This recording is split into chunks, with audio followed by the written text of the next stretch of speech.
converteu ainda. Mas eu aprendi a não rejeitar nada e a não aceitar tudo também. Porque Deus diz assim, provai os espíritos. Provai os espíritos, para saber de onde eles são. Então eu disse, pois não, irmão, pode dizer. E ela disse, pastor, Deus disse para mim que o Senhor está preparando uma série do Está Escrito sobre os acontecimentos dos últimos dias. Mas Ele diz também que o Senhor tem uma outra preocupação, que eu não sei qual é. Mas Ele diz assim, não se preocupe, porque eu vou revelar para você o que você precisa num jejum de 3 dias. Então Deus foi me cercando de lados e lados e lados, de tal maneira que eu não tinha como dizer que não era Deus falando. O que eu quero dizer para você é o seguinte, você sabe como eu era, você sabe agora de mais coisas que eu estou falando para você, e eu estou te contando algumas coisas assim, particulares, peculiares da minha vida e do meu crescimento com Deus. Porque eu quero que você saiba o seguinte, a época na qual nós vivemos não é uma época comum. Eu fui criado nessa igreja, não sou dado a coisas de acontecimentos sobrenaturais e dessas coisas, não busco isso, porque a gente não deve buscar isso. Junto com a manifestação de Deus vem a contrafação também. A maioria das pessoas está buscando poder, porque o poder nos atrai. E quando nós buscamos poder pelo poder, nós temos tudo para ser enganados pelo inimigo. Fazia uns 6 meses que eu estava nessa nova vida, quando chegou na cidade onde nós morávamos, um pastor auxiliar para trabalhar na escola da cidade.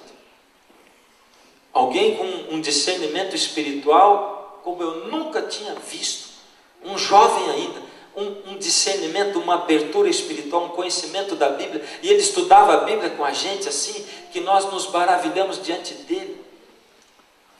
O próximo passo da entrega a Deus, e se você já está fazendo a sua entrega, se você já passou pelo batismo do Espírito Santo, se Deus está chamando você para uma nova dimensão de contato com Ele, de oração e tudo, com certeza você vai estar aberto para Deus dizer para você o que Ele quiser. As primeiras pessoas que em nome de Deus me trouxeram um recado, me disseram besteira, elas me decepcionaram.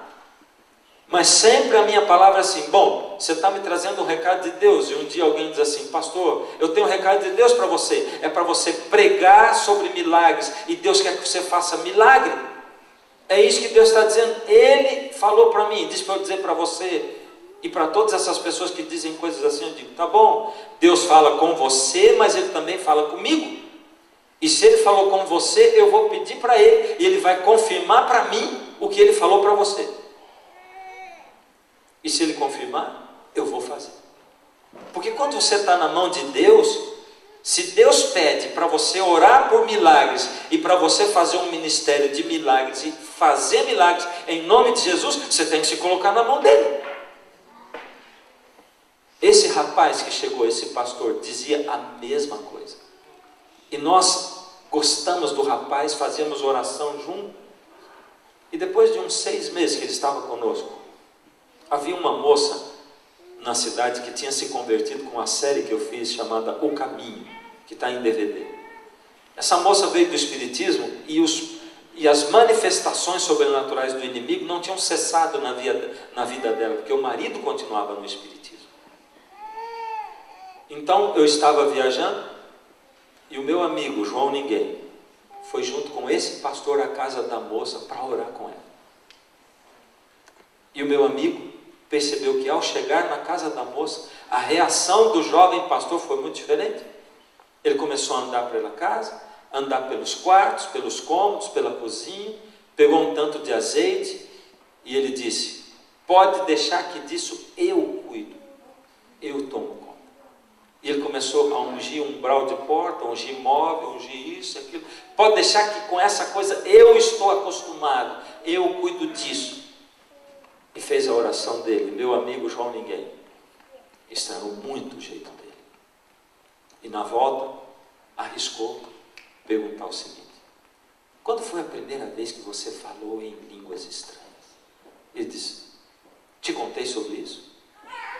Não, mas não precisava. Foi o maior evento da minha vida. Rodopiei meia hora sem parar. Deus tomou conta da minha vida. E o jovem pastor se revelou uma farsa. Nós levamos 6 meses para perceber que ele era uma farsa, estudando a Bíblia com ele. E o que nós percebemos aqui? Quando a gente começa a buscar a Deus, nós temos que saber por que nós buscamos a Deus, com que propósito nós buscamos a Deus. Para que eu busco a Deus? Eu busco a Deus para Ele me dar poder, é isso? Aliás, o Senhor Jesus prometeu: e recebereis poder ao descer sobre vós o Espírito. E recebereis poder. Poder para quê? E sereis minhas testemunhas. Poder para ser, não é poder para ter, para possuir, e nem poder para exercer a autoridade. No momento da vida daquele rapaz, ele desejou tanto poder, que o inimigo se encostou em Deus e disse: Senhor, está vendo o coração dele? Tem egoísmo aí, ele quer poder por poder. Esse sentimento não é teu, é meu. Eu tomo conta dele. Deus tem que se afastar e tomar conta de você. Satanás toma conta de você e ele vai dando para você o que você deseja. E esse rapaz fazia milagres, expulsava demônios e tudo mais, igualzinho o Senhor Jesus diz em Mateus capítulo 10, naquele dia muitos me dirão: Senhor, em teu nome expelimos demônios, fizemos milagres e profetizamos. Não é o que diz? Presta atenção o que diz aqui a Bíblia em Joel. Joel, capítulo 2.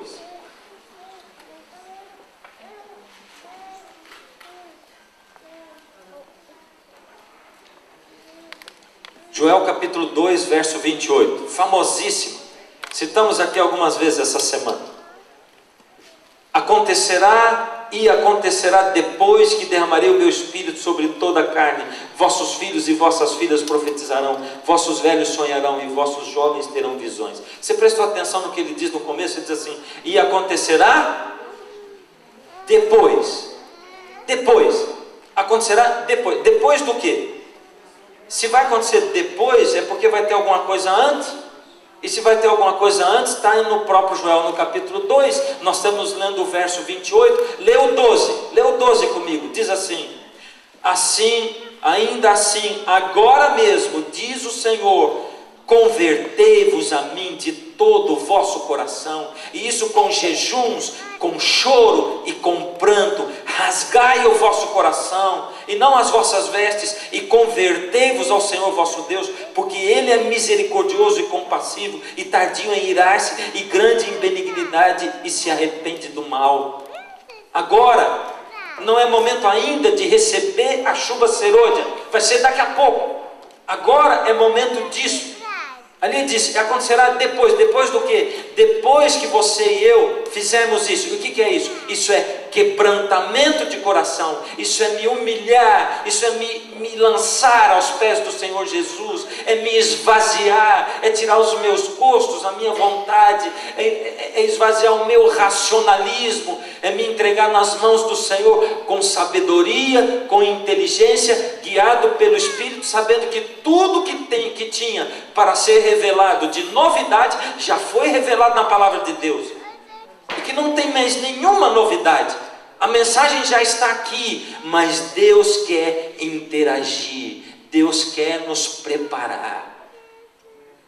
Em que época do mundo nós estamos vivendo? Em que época? Eu vejo pessoas despertando de todos os lados. Eu contei para vocês hoje de manhã das pessoas de Gurupi. Mas nós estivemos em Uberlândia também, fazendo uma série. Lá em Uberlândia aconteceu diferente. O pastor não tinha, o departamental não tinha um auditório, e ele conseguiu que um pastor de uma igreja pentecostal emprestou a igreja para a gente fazer a série nossa. Uma semana de clamor da meia-noite, numa igreja pentecostal, cabia umas 1.800 pessoas. Só tinha um problema, o pastor falou, o problema é que eu tenho culto domingo à noite. Vocês vão começar no sábado e terminar no outro sábado. Então domingo vocês vão ter que ter 2 cultos, um para o pessoal de vocês, outro para a minha igreja. Tremendo problema. Sábado à noite, na primeira reunião, eu perguntei para as pessoas, ali estava a igreja adventista, quantos de vocês estão aqui não são membros da igreja adventista? No auditório de 1.800 pessoas, talvez se contariam umas 30 visitas. Domingo à noite, nós tivemos o primeiro culto para a igreja do pastor e o segundo para o nosso povo. E na segunda, metade do auditório era de visitas. Deus sabia que o nosso povo não ia convidar ninguém para estar lá, porque nós somos egoístas. Nós só queremos a mensagem para nós. Por isso Deus deu um jeito de botar num lugar onde Ele providenciou as visitas. Naquela noite, naquela semana, as pessoas chegavam e diziam: pastor, o que é isso, essa mensagem que nós estamos ouvindo? Parece que nós já pertencemos à sua igreja faz tempo. Uma coisa tremenda. Naquela semana, uma das histórias, um rapaz afastado da igreja há uns 10 anos, jovem ainda, ele disse: pastor, meu pai ligou para mim hoje de manhã, e meu pai é um homem muito especial, e eu conheço a voz do meu pai. Quando meu pai fala do jeito que ele falou, eu sei que é sério. Eu amo meu pai. Por isso meu pai me ligou e disse: filho, eu só quero te pedir uma coisa, você precisa ir no culto hoje. O pessoal da Voz da Porcia está aqui, vai lá assistir o culto hoje, promete para mim. E eu prometi para o meu pai, alimentei na minha mente o dia inteiro que eu iria lá. Quando foi de tardezinha, voltei para casa, tomei banho, peguei minha esposinha, montamos na motinha que eu tenho, uma motinha velha, e quando a gente estava no meio do caminho, a moto parou. Eu falei: meu Deus, mas justo hoje, o senhor sabe que eu queria ir para a igreja, o que está acontecendo? Essa moto velha vai me deixar na mão de novo? Quando eu estava falando com Deus, parou um carro do meu lado, um Ômega. O camarada baixou o vidro e disse: o que aconteceu aí? Está faltando gasolina? Eu olhei para baixo e tinha gasolina pingando. Espera aí que eu já volto. Foi, voltou com uma bolsa de gasolina, me deu, e eu disse para ele: quanto é que é? Ele falou: não é nada, isso é só para você continuar indo aonde você estava indo. E naquela semana eu batizei aquele rapaz. Em que época do mundo nós estamos vivendo? Em que época? Ainda agora o pastor Samuel estava dizendo das profecias, do tempo.